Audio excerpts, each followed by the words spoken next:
Hello, my name is Brendan Payne, and I'm doing my lesson plan on hacky sacking.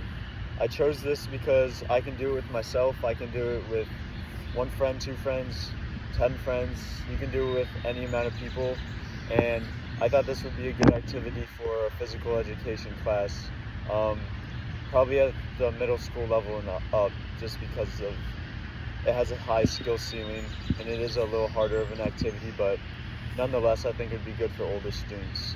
Um, all you need is a hacky sack in terms of equipment, and you just need to have a field of clear space, usually grass, and you want to have shoes.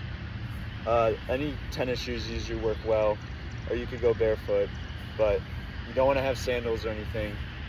And then the three fundamentals of hacky sacking that you want to know is you can't use anything below your sleeve. You can't use your arms. You can't say you're sorry for messing up.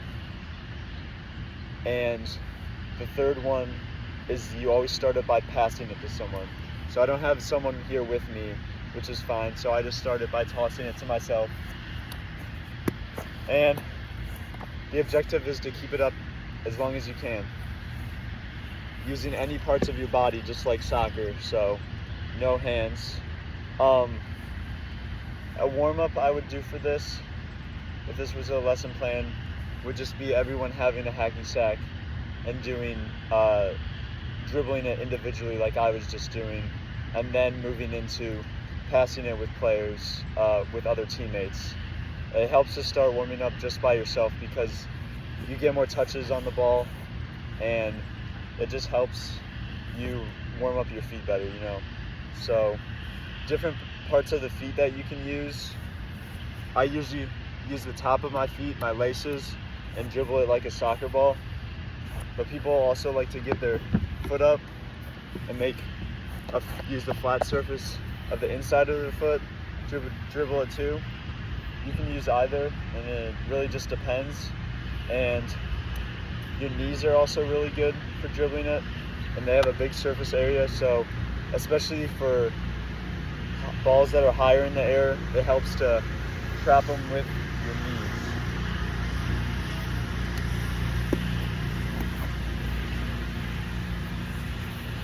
The knee touch really pads it, like I was saying, so that's beneficial. The chest, you can do the same too, and it helps you control it if it's higher up in the air or if it's just coming to your chest.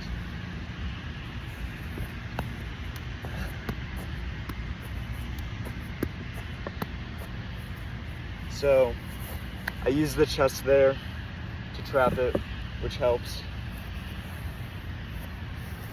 So for warming up, like I said, I would just do feet touches, get my knees involved, pass it to myself, and after a couple minutes, I would get into groups of 3 or 4 and start passing it to people, because keeping it up with different people is a whole different skill, and you have to be able to pass it to them. So now I'm going to demonstrate how to do some stalls with a hacky sack. A stall is basically any time you get the hacky sack to rest on your body in some way, like this.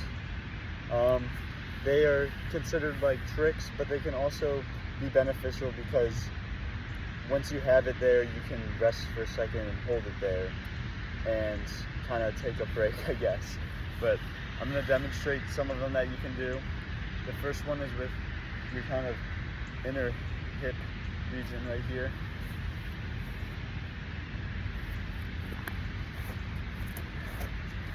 So I caught it, dropped it, and you would want to try and kick it up from there. The second one is a chest stall. You can also use your chin if you want to.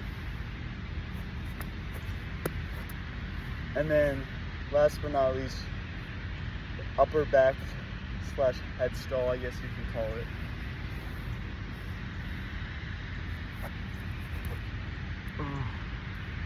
Almost got it. There we go.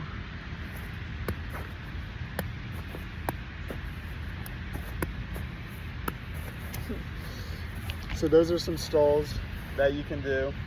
There's a lot more, but that is the only ones I am capable of doing with my ability of hacky sacking. So for the learning objectives for hacky sack, I'm going to break them up into 3 different categories.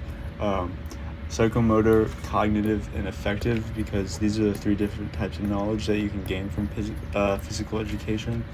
So for psychomotor, this would be students developing their eye and body coordination, as well as other skills involved in hacky sack, like dribbling, passing, and trapping the hacky sack. Cognitive knowledge would be students knowing the rules of the game, the 3 fundamentals of the game, and any other type of rules. This one's pretty straightforward since the rules of hacky sack are really easy. And effective knowledge would be students developing interest in the game of hacky sack and then being motivated to play it on their own time and teach others and just play hacky sack with others. And now for student development, I'm going to be looking at Piaget and Vygotsky. Looking at Piaget's. Also, this would be for students in the middle school and high school grades, like I said earlier, because that's the best age that I think is most appropriate for hacky sack. So since these students would be in the formal operational stage, this is going to help in hacky sack because students are going to be able to do things better, such as analyzing patterns of where the hacky sack's going to go, depending on how someone's kicking it or the angle they're hitting it at, the force, their body position, things like that. And that will also help students sequence their moves better, such as setting up passes and thinking of where they are in terms of space to other students. And this will also, at the formal operational stage, students will be better at self-correction and noticing what they're doing, what's going wrong, and what's going right, and how to learn from that. And now looking at Vygotsky's, his social learning and the zone of proximal development, you can definitely see the zone of proximal development in a game like hacky sack because players oftentimes do need help from another player, especially ones that are better than them. That's kind of their teacher in a way. If you're not very good at hacky sack, it is very hard to do by yourself. The more people you have, the easier it becomes because then you're less likely to be the sole one that people are relying on to keep the ball up. So this would also show up in, for an example, a player who can almost do a trick but may be able to do it only sometimes, or someone might have to demonstrate it for them or help them do it. And then also going back to players improving through interaction with more skilled peers, I think kind of goes back to both the zone of proximal development as well as social learning and as well as communication.